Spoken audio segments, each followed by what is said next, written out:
जावद जनपद अध्यक्ष गोपाल चारण को लोकायुक्त की टीम ने 50,000 की रिश्वत लेने के आरोप में रंगे हाथों पकड़ा था। यह समाचार जंगल की आग की तरह नीमच जिले में फैल गया और क्षेत्र की राजनीति गर्मा गई।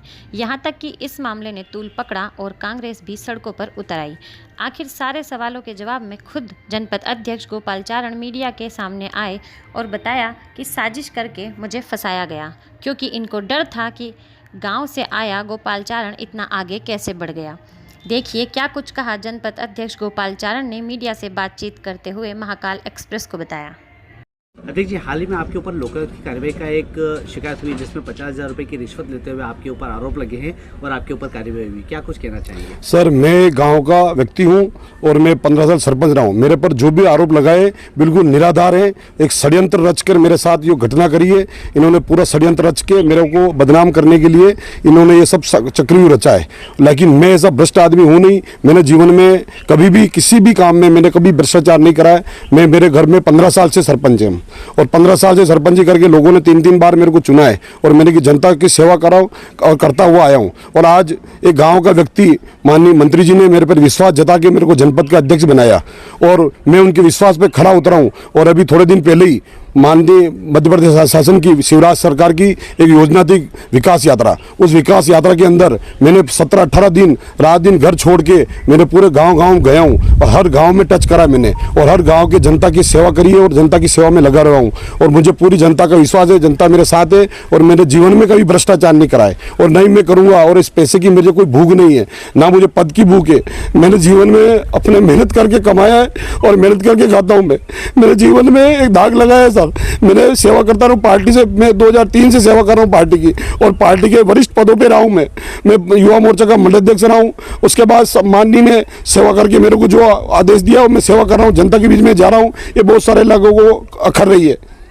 कहीं न कहीं ये भी है कि खुद पार्टी के जो लोग थे आपकी पार्टी के, उन्होंने ही शिकायत की है, तो उनका ये कहना है कि भाई आप पैसे की सबसे मांग करते थे।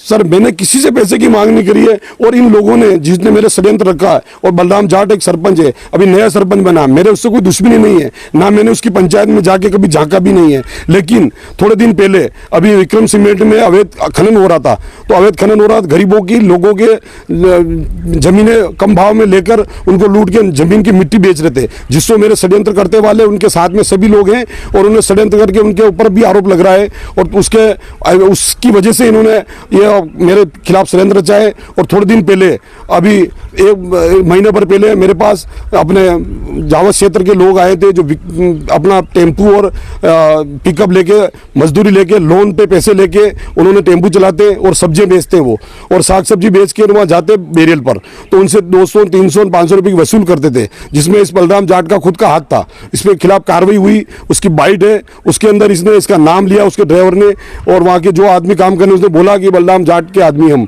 और उनके FIR भी हुई थोड़े दिन पहले और वो सब अंदर भी गए और 151 में जमानत करके छुटे वो।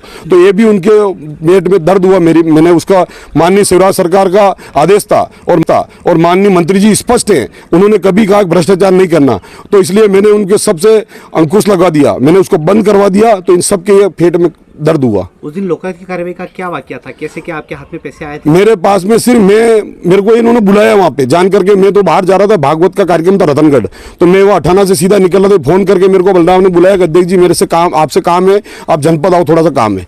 तो मैं उसके साथ में 1-2 सरपंच बोलते हैं, तो मैंने बोला मेरे को काम है, तो मैं वहाँ आया। मैंने कहा क्या काम है, तो 2 मिनट बात करनी मेरे को आपसे। तो अंदर ले गया, अंदर मेरे साथ मेरा काम करने वाला सूरजपाल सिंह वो मेरे साथ ही वहाँ अंदर बैठा था। और जैसे मैं अंदर गया तो वो अंदर यहाँ आया और जैसे आके वहाँ पैसे डाल के और एकदम बाहर निकल गया। मेरी गाड़ी में फोन छूट गया, ऐसे करके बाहर निकल गया। और बाहर निकलती जैसे ही वो बाहर, मैंने बोला क्या हुआ क्या हुआ, ऐसे कहते कहते बाहर निकला और 2 मिनट 1 सेकंड भी नहीं लगा, पीछे के पीछे लोकायुक्त वालों ने आके मेरे को पकड़ लिया, और जबकि मेरे हाथ से वगैरह कुछ भी नहीं निकला। जैसा कि बलराम जी जाट का कहना है कि हमने माननीय मुख्यमंत्री जी को ये अवगत करवाया था और 14 जनों ने आपकी शिकायत लिखित में करी और उनका कहना है कि आपकी रिकॉर्डिंग है 50,000 रुपये मांगते हुए की। मेरी कोई रिकॉर्डिंग नहीं है, झूठ के इन्होंने प्रोपेगेंडा बनाया है और मैं वहाँ गया हूँ। और मेरे कभी शिवराज सिंह जी के बाद अगर 14 सरपंच गए, जो भी सरपंच गए, तो बहुत सारे 73 सरपंच है, कभी किसी सरपंच ने मेरे को आके नहीं बोला कि मुझे समस्या ना भी है किससे मांगी और न मेरे अधिकार में है। और अगर ये बोल रहे हैं मैं 14 सरपंच लेके माननीय मुख्यमंत्री जी से मिलने गए। अगर मैं 21 तारीख को वहाँ मिलने गए तो उसके बाद 24 तारीख को यहाँ नीमच जिले में माननीय प्रदेश के मुखिया शिवराज सिंह जी चौहान आए और उन्होंने मंच पे मेरे को, एक छोटे गरीब आदमी को इतना सम्मान दिया जिससे मेरा दिल भर गया था। उस दिन मेरे को मंच पे उन्होंने माननीय सम्मानीय गोपाल चारण जनपद अध्यक्ष बोल के मेरे को उपचारण उन्होंने बोला, उसके मेरा दिल भर गया। ऐसे छोटे कार्यकर्ता को उन्होंने सम्मान देके मंच पे बिठाया। अगर 21 तारीख को उनके पास अगर ये सरपंच चले गए तो माननीय प्रधान मुख्यमंत्री जी मेरे को मंच पे नहीं बिठाते। कहीं न कहीं देखा जाए तो एक जैसा आपका कहना है कि एक चक्रव्यूह आपके खिलाफ रचा गया, तो आखिर आप ही को क्यों टारगेट किया गया? सर, मैं जब से जनपद अध्यक्ष बना हूं और पार्टी ने मेरे पे विश्वास जताया है और माननीय अपने ओम प्रकाश जी सकलेचा ने मेरे को साथ रख के विश्वास, मेरे एक निष्ठा और मेरी उनके प्रति एक निष्ठा और मैंने तय दिल से काम करना, मेरे निश्चल भाव से मैंने कोई भ्रष्टाचार नहीं करा, इसलिए मेरे को विश्वास जता के उन्होंने पूरे क्षेत्र में घुमाया और मैं वहाँ हर गाँव गया हूँ, हर घर घर में जाके लोगों से मिला हूँ। इतना टाइम में मैं 5 साल भी कोई जनपद अध्यक्ष नहीं घूम सकता, इतना मैं हर गाँव को घुमाऊँ और लोगों का प्यार मिला और लोगों ने मेरे प्रति इतना विश्वास जताया। तो इसका कहीं न कहीं दर्द हुआ किसी को कि भाई दर्द की वजह से ये तिल मिला गए लोग कि ये कल आया गांव का लड़का है और इसने इतने प्रोग्रेस करके जनता का प्यार प्राप्त करा और जनता मेरे साथ खड़ी है। मैंने जनता के विश्वास से आज भी बैठा हूं। मैं आज भी मेरे 4 दिन हो गए, मेरा दिमाग अगर वो मेरे पीछे से छोरा मारा, अगर ऐसा हिम्मत होती छाती पे आके गोली मारते तो मैं सहन कर लेता, लेकिन एक प्रोगंडा करके, एक प्रायोजित करके मेरे पीठ पे छोरा घोपा है। तो इसका मेरे उनसे कोई दुश्मनी, लेकिन मेरे साथ मेरे भगवान है, मैंने ईश्वर को मानता हूँ, माता जी का भक्त हूँ। जब भी किसको मेरे साथ गुनाह करा है इन्होंने, भगवान उनको देखेगा, भगवान ईश्वर मेरे साथ है, मैं सच्चा हूँ, मैं डरूंगा नहीं। आप पे ये भी आरोप लगा है कि आपने भवन के निर्माण की राशि स्वीकृत करने के लिए 10% का पैसा मांगा था। सर, उसने बिल्कुल गलत बताया। उसके वहाँ ई कक्ष का वो बोल रहा है कि मेरा तो ई कक्ष का तो कोई स्वीकृति नहीं है।